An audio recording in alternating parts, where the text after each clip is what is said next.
네, 오늘 볼 말씀은요. 예수님께서 말씀을 하실 때 보면요. 비유의 말씀을 종종 하시잖아요. 근데 왜 예수님께서 비유로 말씀하실까? 우리가 이 말씀을 좀 살펴보려고 합니다. 마태복음 13장 13절에서 15절 말씀입니다. 같이 읽어보겠습니다. 그러므로 내가 그들에게 비유로 말하는 것은 그들이 보아도 보지 못하며 들어도 듣지 못하며 깨닫지 못함이니라. 이사야의 예언이 그들에게 이루어졌으니 일러스되 너희가 듣기는 들어도 깨닫지 못할 것이요 보기는 보아도 알지 못하리라.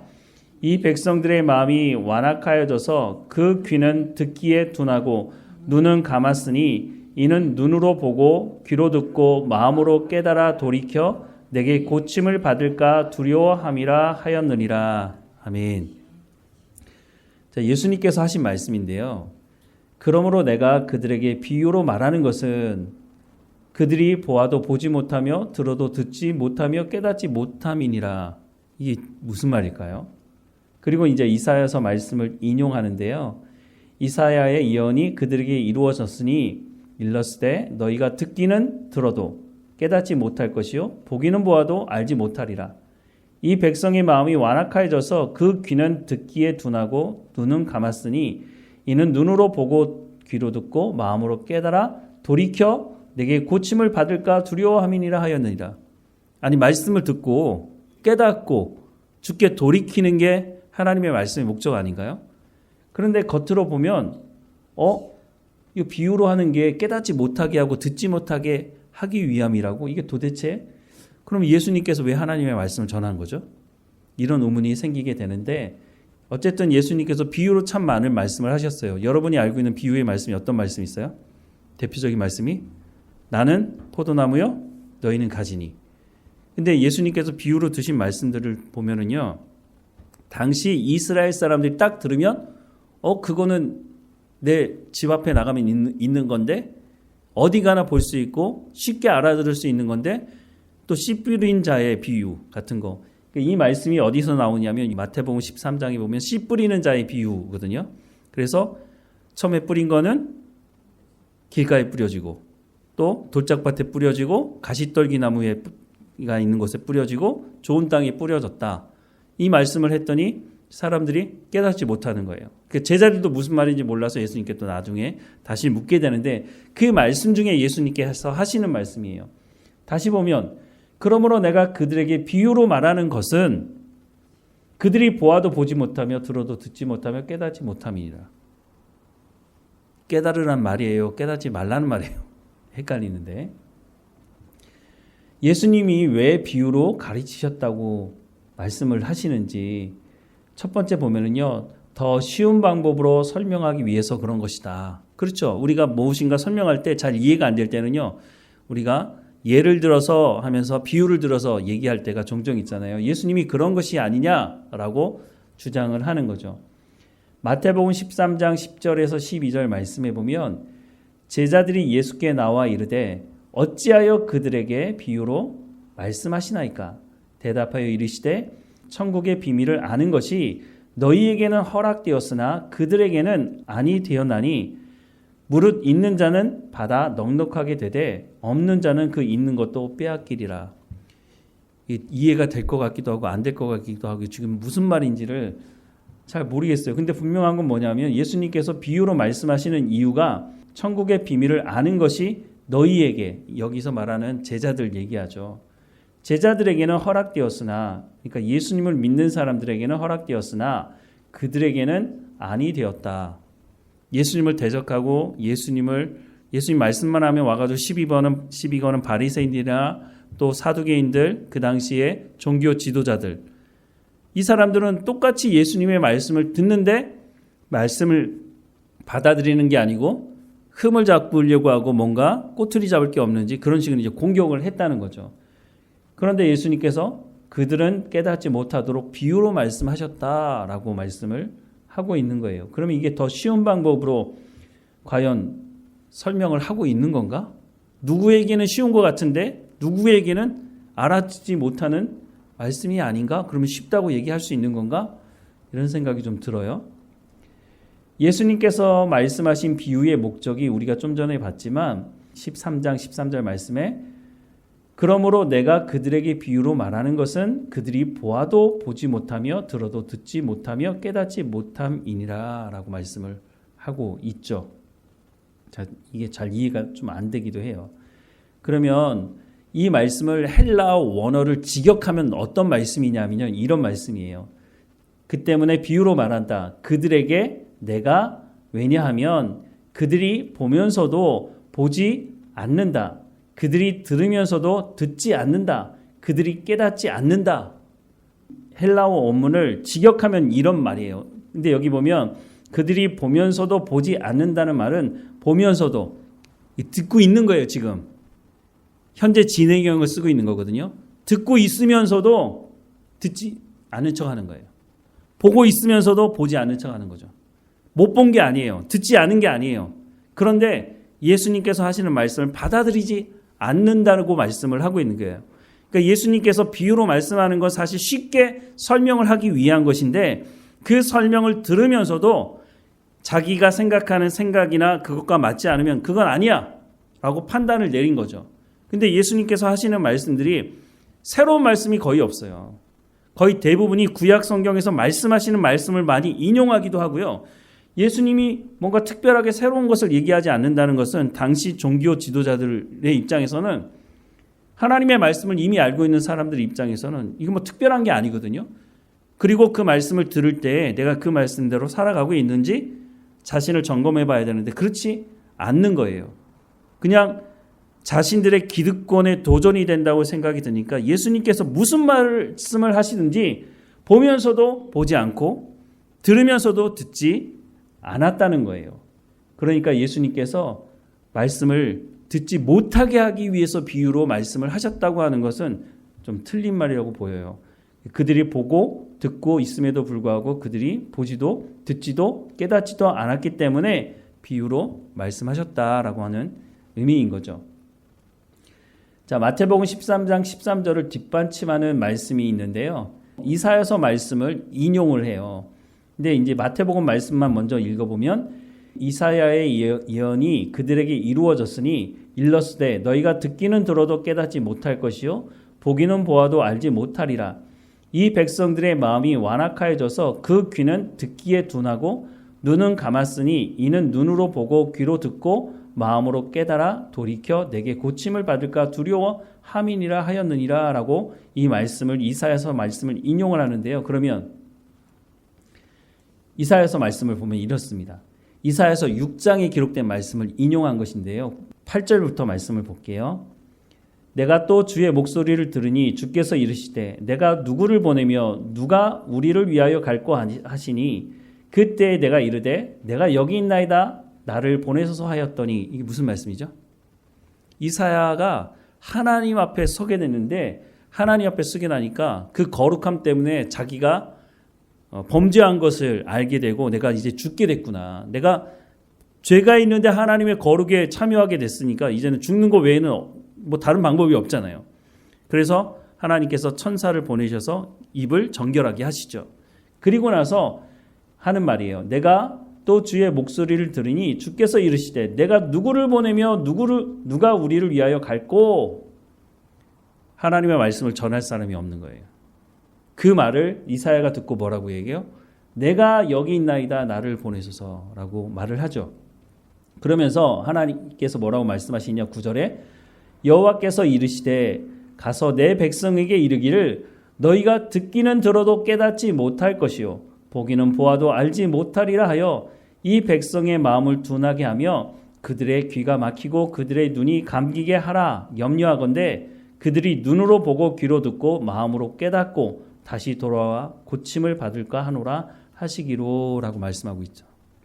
그러니까 하나님 앞에 하나님 나를 용서해 주세요라고 하면 그런데 이 사람들이 진정으로 용서를 함을 받고 그렇게 살아가느냐?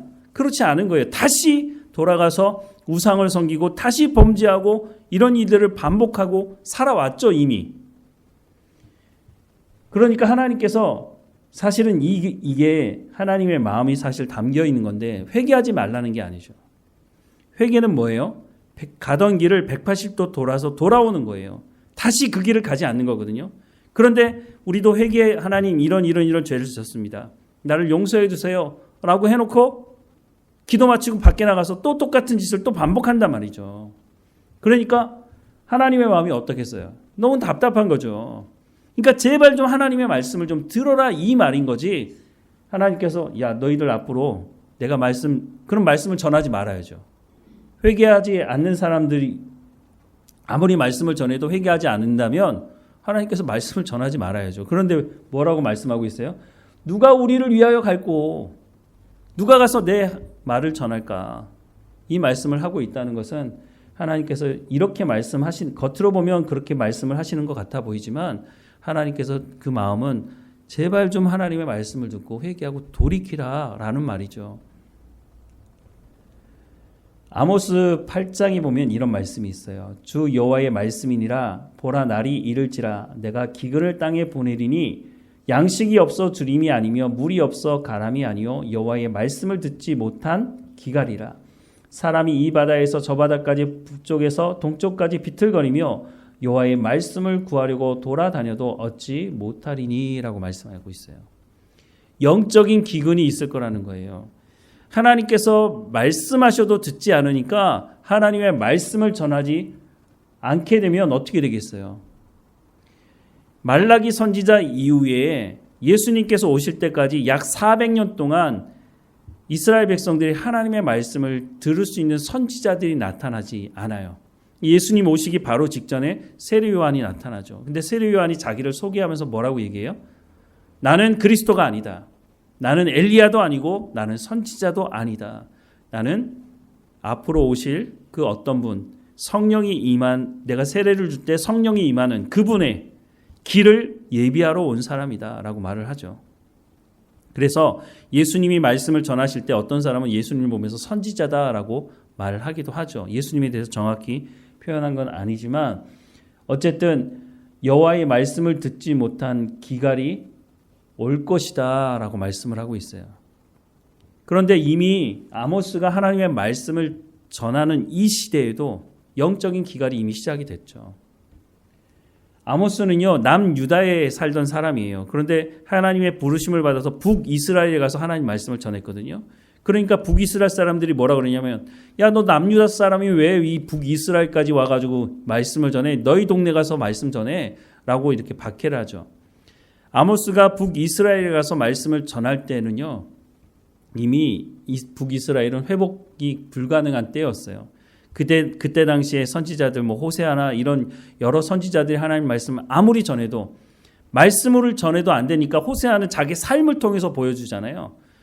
창녀를 데려다가 결혼을 해서 아이를 셋이나 낳고 또 도망갔던 그 여자를 값을 지불하고 또 데리고 오고 이게 하나님의 마음이라고 하는 것을 아무리 말해도 안 되니까 아예 선지자의 삶을 통해서 보여주고 회개하고 돌이키라고 말씀하시지만 이스라엘 백성들은 돌이키지 않는 거예요. 아모스에 보면 정말로 북이스라엘에 얼마나 부정부패나 또 빈부의 격차가 얼마나 심했는지를 알 수 있어요. 근데 가진 사람들은 그 기득권을 놓지 않으려고 끝까지 하나님 말씀을 듣지 않죠. 하나님의 말씀이 없어서가 아니라 하나님의 말씀을 듣지 않으니까 영적인 기갈이고 하나님의 말씀을 듣지 않으니까 회개하지 않는다. 말씀을 하시는 하나님의 그 마음이 이 말씀들을 통해서 보여지는 거죠. 자, 그래서 다시 보면요. 마태복음 13장 13절 아까 봤죠. 그 때문에 비유로 말한다. 그들에게 내가 왜냐하면 그들이 보면서도 보지 않는다. 그들이 들으면서도 듣지 않는다. 그들이 깨닫지 않는다. 그들이 보고 듣고 있음에도 불구하고 그들이 보지도 듣지도 깨닫지도 않기 때문에 비유로 말씀을 하셨다라고 하는 의미가 여기 담겨져 있는 거죠. 결국은 듣지 않으면 어떻게 돼요? 하나님의 심판대 앞에 쓸 수밖에 없게 되는 거죠. 또 예수님께서 비유로 말씀하신 두 번째 이유를 마태복음 13장 10절에서 12절 말씀해 보면 제자들이 예수께 나와 이르되 어찌하여 그들에게 비유로 말씀하시나이까? 대답하여 이르시되 천국의 비밀을 아는 것이 너희에게는 허락되었으나 그들에게는 아니 되었나니 무릇 있는 자는 받아 넉넉하게 되되 없는 자는 그 있는 것도 빼앗기리라 라고 말씀하고 있고 35절에 보면 이는 선지자들을 통하여 말씀하신 바 내가 입을 열어 비유로 말하고 창세로부터 감추인 것들을 드러내리라 함을 이루려 하심이라 라고 말씀하고 있어요. 예수님께서 비유로 말씀하시는 목적이 뭐냐? 창세로부터 비밀로 되어져 있던 것을 내가 이제는 사람들에게 알리기 위함이다 라고 말하고 있는데요. 그러면 창세로부터 감추인 비밀이 뭘까요? 창세로부터 감추어진 비밀, 바로 예수님을 의미하는 거죠.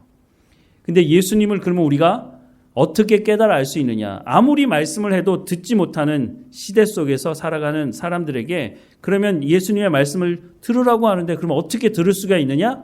그래서 예수님께서 성령을 보내시겠다라고 말씀을 하시죠.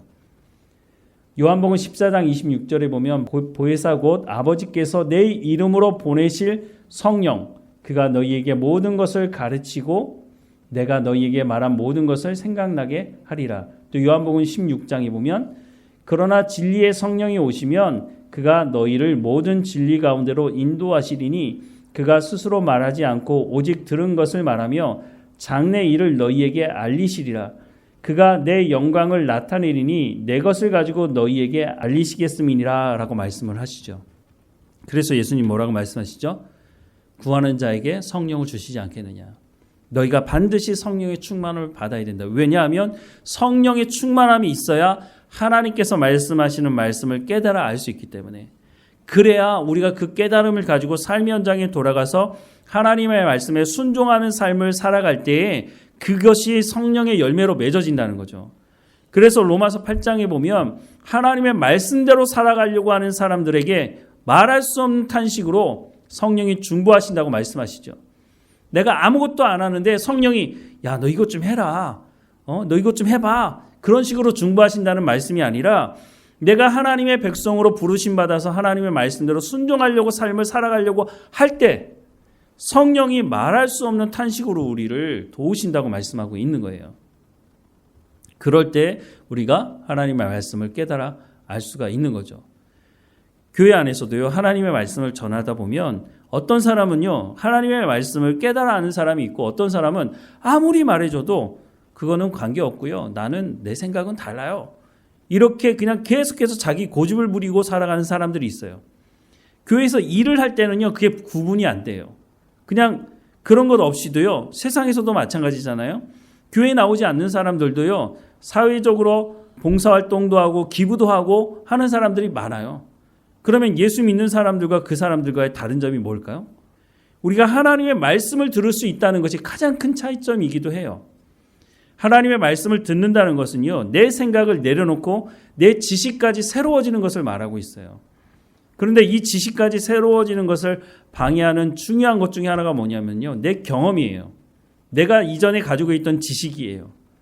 그러니까 예수 믿으면 모든 것을 내려놔야 한다고 하는 말씀을 받아들이기가 쉽지 않은 거예요. 아니, 내가 지금까지 배워온 게 얼마나 많은데, 내가 이렇게 많은 것을 경험했는데, 하나님 말씀을 들으면서도 조금 전에 우리가 봤던 말씀처럼 듣기는 듣는데 듣지 않고 보기는 보는데 보지 않아요.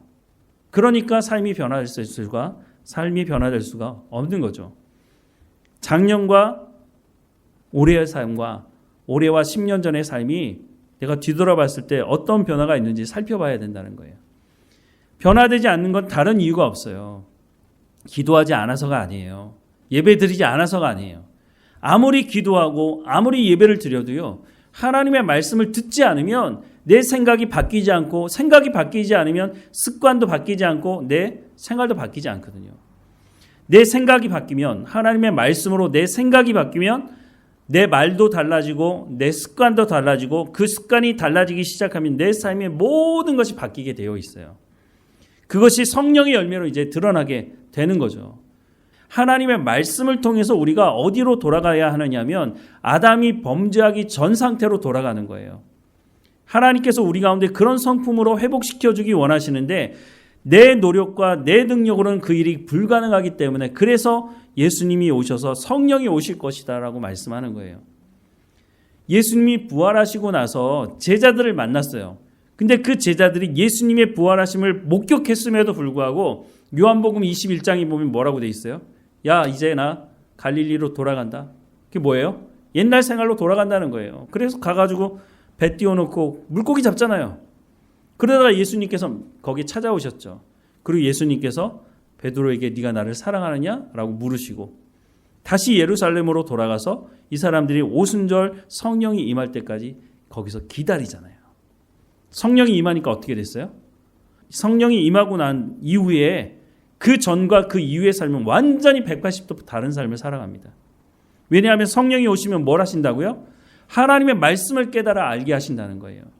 하나님의 말씀을 깨달아 알고 하나님의 언약의 말씀을 붙들기 시작하니까 이 사람들이 죽음 앞에서도 두렵지 않은 거예요. 왜냐? 하나님께서 우리 가운데 죽음 이후에 영원한 하나님의 나라에 대한 약속을 하고 있기 때문에, 그래서 그 약속의 말씀을 믿기 때문에 그 예수님을 죽였던 사람들 앞에서 담대하게 우리가 사람의 말을 하는 게 맞느냐 아니면 하나님의 말씀을 전하는 게 맞느냐, 예수 그리스도 외에는 우리가 구원받은 이름을 받은 적이 없다라고 하는 담대함을 선포하게 되는 거죠. 그래서 우리가 성령의 충만함을 받아야 한다는 거예요. 내가 하나님의 말씀을 제대로 깨닫지 못하고 있다? 물론 말씀을 전하는 목회자가 잘못된 말씀을 전하면 헷갈릴 수가 있어요. 저도 요즘에 보는 책이 있는데요. 이 책이 지금 책을 쓴 사람이 잘못 쓴 건지 아니면 번역한 사람이 잘못 번역을 한 건지 도대체 이게 앞뒤가 맞지 않고 막 정신이 하나도 없어요. 그런 것처럼 말씀을 제대로 전하지 않으면 아무리 말씀을 들어도 듣기를 사모해도 아니 이거 도대체 무슨 말씀을 하는 건지 모르겠네 이럴 수도 있겠지만 적지 않은 경우는 내 생각이 바뀌지 않았기 때문에 아무리 하나님의 말씀을 전해줘도 그거는 하나님 말씀은 나와는 관계없어요 라고 말하는 일이 종종 벌어진다는 거죠. 그러니까 첫 번째는 하나님 앞에 성령의 충만함을 구해야 하고, 성령의 충만함을 구하면서 하나님 내 가운데 말씀을 주시도록 구하고, 또 말씀을 전하는 자가 하나님의 말씀을 제대로 전할 수 있도록 기도해 주실 뿐만 아니라 여러분도 성경을 보셔야 되는 거예요. 저라고 완벽하지 않잖아요. 저도 지금도 공부하고 있고 앞으로도 공부해야 되지만 말씀을 계속 보면서 야 예전에는 이렇게 생각하고 이렇게 깨달았는데 야 이거보다 더 깊은 부분이 있네? 더 넓게 깨닫게 돼서 하나님 말씀을 전하기도 하니까요. 또 잘못 제가 생각하고 잘못 전할 수도 있는 거거든요. 그러니까 여러분들이 성경을 읽다가 목사님 그 부분은 이렇게 성경에서 말씀하고 있는데요. 이렇게 말할 수도 있는 거죠. 아니 감히 목사님이 설교하는데 그 설교에다가 목사님 그건 아닌데요. 잘못 설교하면 잘못된 것을 말한다면 그거는 고쳐야 되는 거죠. 그래서 이제 공부하는 것이기도 하지만 어쨌든 우리가 성령의 충만함을 받아서 하나님 내 가운데 말씀해 달라고 내가 듣겠습니다. 이 자세가 있지 않으면 우리가 평생을 신앙생활해도 우리의 생각이 바뀌지 않기 때문에 다른 사람들이 날 봐도 당신이 예수 믿는 사람이냐고 이런 얘기를 하는 거지, 아니면 이제 반대로 아브라함과 같이 하나님의 말씀을 듣고 순종하는 삶을 살아갈 때 물론 아브라함도 실수하잖아요. 여러 가지 실수를 하면서 시간이 걸려가면서 계속해서 그 믿음이 자라가다가 어디까지 가요? 가나안 원주민들이 찾아와서 내가 당신을 보니까 당신이 하는 모든 일에 하나님이 당신과 함께하는 걸 우리가 봅니다. 하나님을 알지 못하는 사람들이 아브라함에게 그 말을 해주잖아요. 그래서 우리가 하나님의 말씀을 듣기를 사모하고, 그래서 예수님께서 비유로 말씀하시는 이 말씀에 내가 보기는 보아도 보지 않는 게 아니라 듣기는 들어도 듣지 않는 게 아니라 주님 내 가운데 보여주시고 말씀하시니 내가 그 말씀대로 살아가겠습니다. 그래서 주님께서 내 가운데 비유로 하시는 말씀을 내가 온전히 깨닫고 이 말씀대로 살아가겠습니다 라고 고백하는 우리의 삶이 되기를 주님의 이름으로 축원합니다. 기도하겠습니다. 사랑하는 하나님, 우리가 하나님 말씀 앞에 섰을 때 성령의 충만함을 허락해 주셔서 그 성령께서 우리를 진리 가운데로 인도해 주시고 그 진리의 말씀을 깨달아 알 수 있도록 은혜를 베풀어 주셔서 말씀을 들을 수 없는 기갈이 아니라 그 기근의 때가 아니라 말씀의 홍수 가운데 말씀의 은혜 가운데 살아가는 우리의 삶이 될 수 있도록 주님 붙들어 주옵소서. 또한 우리가 들었다면 우리의 삶의 현장에서 성령의 열매를 맺어갈 수 있도록 우리의 발걸음을 인도해 주시고 우리 주변에 있는 사람들에게 예수 믿는 사람들의 삶이 어떤 것인지를 우리 각 사람의 삶을 통해서 증거할 수 있도록 하나님 우리의 입술의 언어를 붙들어 주시고 우리의 손과 발을 통해서 하나님의 영광이 드러나는 삶이 될 수 있도록 하나님 은혜를 베풀어 주옵소서. 하나님 회개하라고 죄에 대해서 지적하실 때도 내 마음을 내려놓고 하나님 앞에 회개하고 돌이키게 하시고 다시는 죄의 자리로 나가지 아니하도록 우리의 삶을 주관하시고 인도해 주옵소서. 다시 한번 간절히 기도하오니 하나님의 말씀을 듣고 사모함으로 그 말씀을 우리의 삶의 열매로 맺어가는 삶이 될 수 있도록 또한 우리의 삶이 본이 되어서 우리의 자녀들에게 어떻게 하나님 앞에 깨어있는 삶을 살아가는지를 증거하는 우리의 삶이 될 수 있도록 하나님 인도해 주옵소서.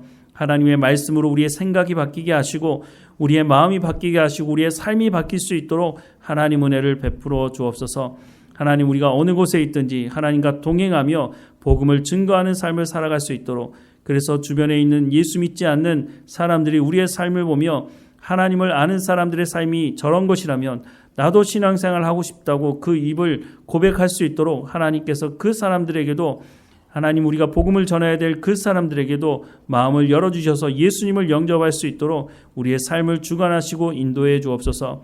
하나님 우리의 자녀들 어느 곳에 있든지 하나님 지켜주셔서 믿음의 대를 이어갈 수 있도록 하나님 지키시고 하나님께서 우리 가운데 말씀해 주셨던 것처럼 우리의 자녀들에게도 말씀해 주시고 그 부르심에 합당한 삶을 살아갈 수 있도록 하나님께서 믿음에 믿음을 더하시며 인도해 주옵소서. 건강을 위해서도 기도합니다. 하나님 우리의 육체의 연약함도 하나님께서 붙들어 주셔서 말씀 듣기를 사모하는 우리가 늘 하나님 앞에 나올 수 있도록 모든 환경의 문을 열어주시고 무엇보다 두 다리를 튼튼하게 하셔서 하나님께 나와 예배할 수 있도록 하나님 인도해 주옵소서. 늘 우리와 함께 하시는 하나님께 감사하고 예수님의 이름으로 기도드립니다. 아멘.